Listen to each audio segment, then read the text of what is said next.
time to build a shed right over there.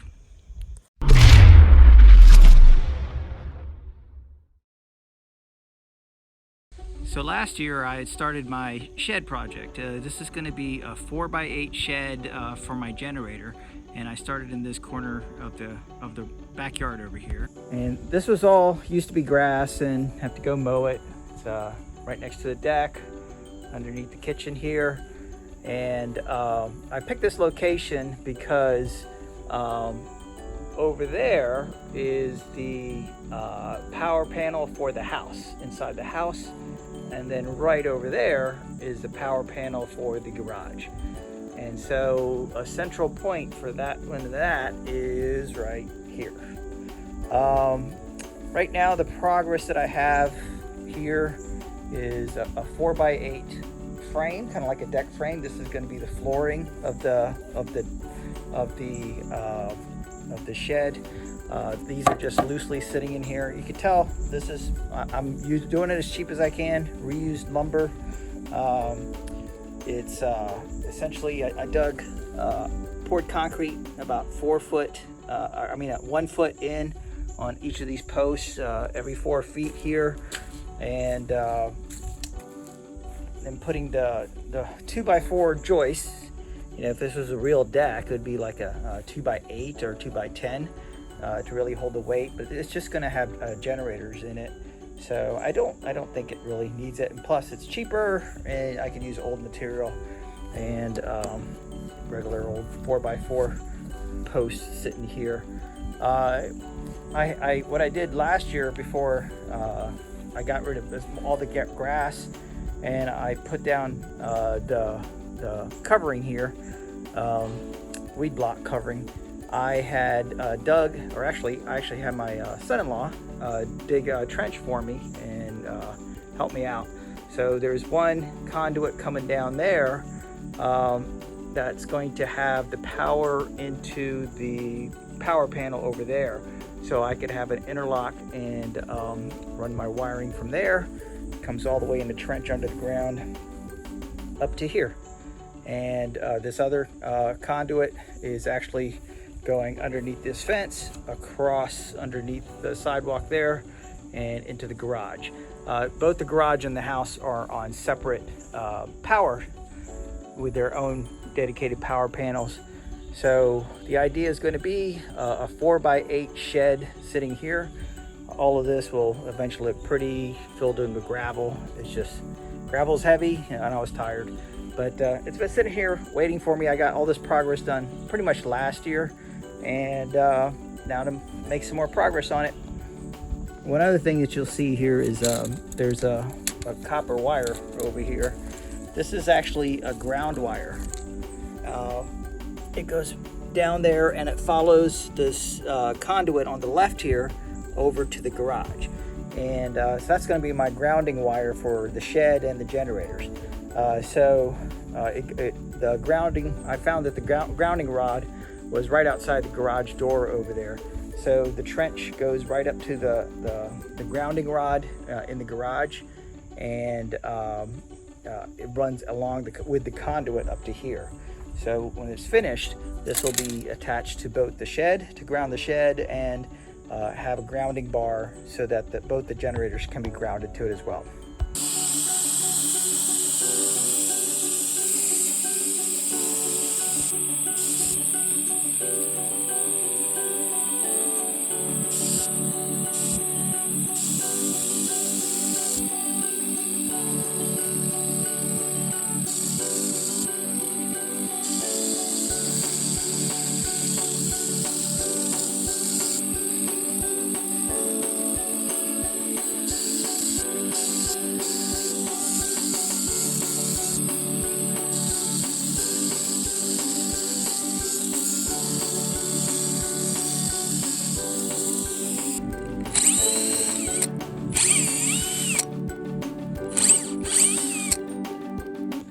And now I have my floor joists in there. Roughly, this whole section is 48 inches. So with 4 inches on either side for the post, that's roughly 40 inches right there. One thing you'll notice is hooking up these 4x4 posts to these 4x4 posts, I have a tie in here, and so to be able to fit this flush, I had to cut this tie off of this side here, and several other points across wherever those are at. And I had used old lumber, of course. This isn't going to be seen anywhere. It's just got to be sturdy. As long as it's not rotted, it's good. One thing that's very helpful is having a decent nail gun. So I invested in it because I knew I was going to do enough projects around the house, and definitely good to do that. The other thing that you'll notice is that these are all sitting on a sill plate, a 4-man sill plate. It's just a 2x4 down here. And so I originally had this on here temporarily to be able to put these on there, but I'm going to take the screws out of this. I intentionally screwed them in instead of nailing them in. I'm going to push them up tighter across each of these so it's actually giving it some support, and then nail them in instead of screw them in, so it's a little bit more permanent, a better held together, and then that's that. Speaking of tools, that nail gun that I had is a really good metabo. It's a German one instead of the cheap Chinese ones, so I like it. I've had this 50-foot air hose for the longest time in the world, and over here in the garage you can see that I invested in probably the lowest cost, pretty heavy-duty air compressor from Lowe's, Kobalt, that's their brand there. It is extremely quiet when it runs, 80% quieter. I can attest to that. I had to put a nice connector on there, and it's got a variable tool pressure regulator, which works great. And yeah, so definitely I recommend this one as well. I just finished the framing of the floor for the shed, and I think it's ready. You can see I got all the 2x4 joists are all nailed in nice and tight, and I put blocking, all this blocking in between each of the joists. They're really meant to help transfer the weight. When I put the floor on here, the plywood, plywood's going to be nailed to the joist itself. I won't be nailing it to this, but whenever you walk inside there and you're putting your weight onto this blocking will transfer the weight to the joist, which will transfer it to this 4x4 and the ledge that's down there as well. And one other thing that I did do over here, you can see this little X pattern of just 1x4s that I had put. What is that's for is to prevent lateral movement left and right, so it won't shake back and forth and fold over like a folding chair. So as far down from the base as I can, crossing that way, and the same thing this way, all tied in there. I did also put another 2x4 across this side here to help prevent movement this direction, any shaking that way. That's pretty close to the ground, so it doesn't really need it there, so this is a little higher. That gives a little bit more stability, and you can see it's nailed right in between the two 1x4s that are crossing over there. I didn't have space to do it on the opposite side, which I wanted to do, but this gap right here is a little too short. But it's maybe overkill, but I think this X bracing to prevent lateral shift is a lot more important than that horizontal bracing. So yeah, that's it right there. Now I just gotta wait for it to dry a little bit because some of the wood was wet, and then I'm going to seal it with some paint, waterproof, outdoor paint, waterproofing, what do you want to call it? So this is the stain paint, whatever you want to call, that I'm going to be using. It's meant for all weather outdoors. It's actually really dark brown. We had bought it thinking we were going to do our fence that way, and we started and it looked horrible. So I got an extra can of this just sitting around.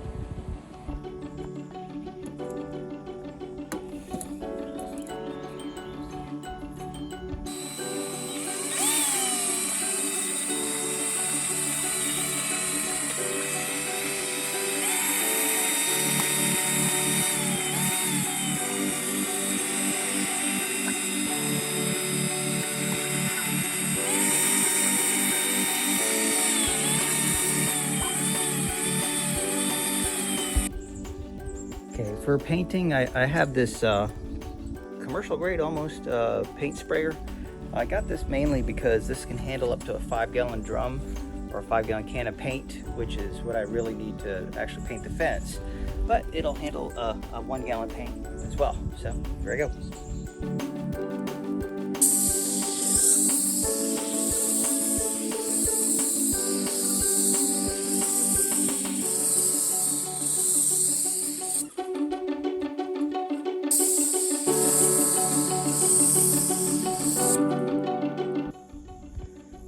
And there we have it. It only took about 15 minutes total with that paint sprayer.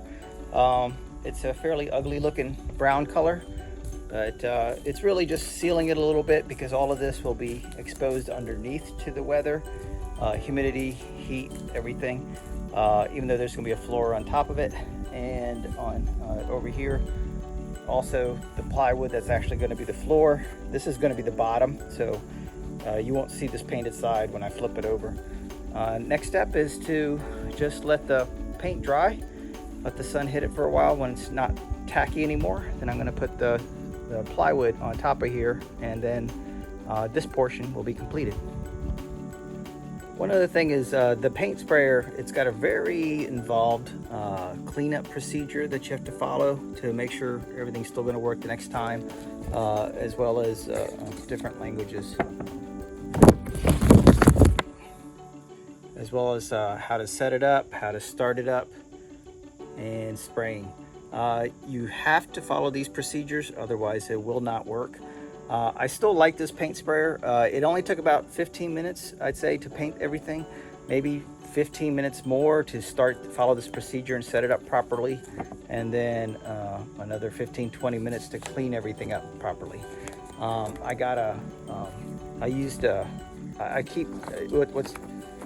This thing is laminated, so it's really nice that it's gonna last a while. I keep it in my little bag that I put all the accessories for the spray painter in there, and that way I can do it the right way every single time. And there we have the finished product. This is going to be the floor of our shed. It's sort of a 4x8 mini deck. Certainly not perfect by any means, but you can see paint's all dry. I cut my conduit pipes there so I could get the plywood on there, and it's all nice and sturdy, ready to go. So next steps are going to be to build my shed, and it's a 4x8 shed that I got off of Amazon, made in China, a little metal one. It's going to be just right to do my generator work that I want to do, and we'll see how good it goes, if I get pissed off at it or not. That's yep.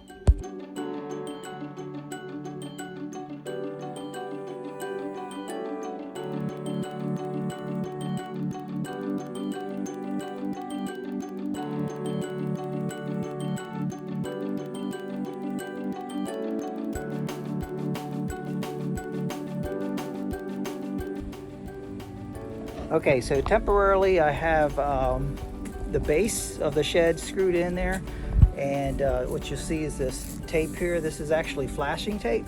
Normally it goes underneath your windowsills, around your windows, and between your sidings and things like that, so you normally don't see it, but this is a cheap way for me to have a little bit of water barrier between the floor and the shed, so I don't have a wet floor in the shed. And we'll see if that works out well.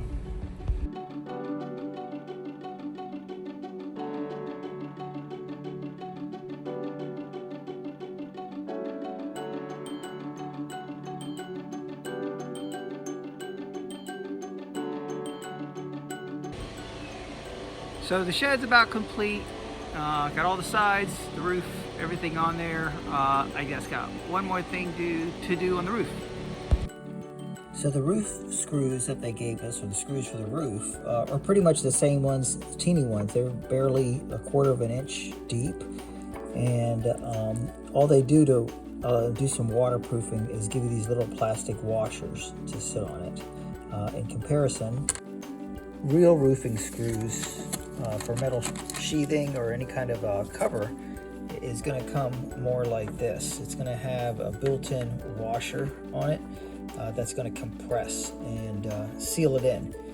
So if I was really industrious, I mean, I don't need this long a screw, but I could have tried to find a similar screw about that length for a metal screw. Instead, these are for wood, and I'd probably have a better result. But instead, I'll have to go back and put some sealant on it.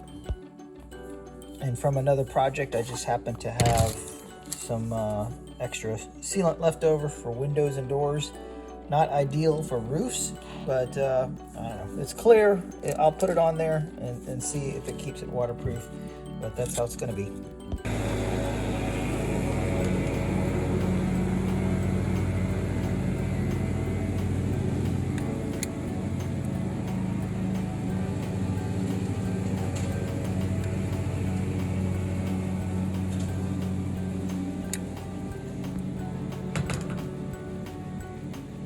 Just keep adding a big dollop of caulking here all the way down the rest of the way.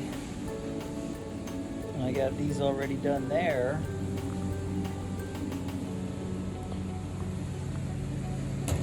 If they had better screws, I wouldn't be needing to do this or feeling like I need to do this. This isn't the right caulk either, so who knows if it's going to really work, but I got some caulk laying around. So it makes me feel better. Nothing better to do. And just like that, my generator shed is now finished. It's actually very nice quality and it looks good. You can tell all the panels are held together by these little small screws, and it works great on the side. You saw what I had to do on the roof there to make sure that it doesn't leak as bad as I think it will. On the side here, it's got a double door. When you open it up, you can see I've got the generator in there already. And this door here, it's actually latched down right there, so I can unlatch it and have a double door to get things in and out. The latch up there. It's pretty good. The only problem I had is, if you can see all the way up top here, a little bit of a gap. They expect you to have it on a perfectly level surface and square. And I did pretty close, but I don't know how to do this adjustment really to get rid of that gap, which makes the door a little bit harder to open. On this side of the shed, you can see it's closer to the ground here, and it's got a door as well.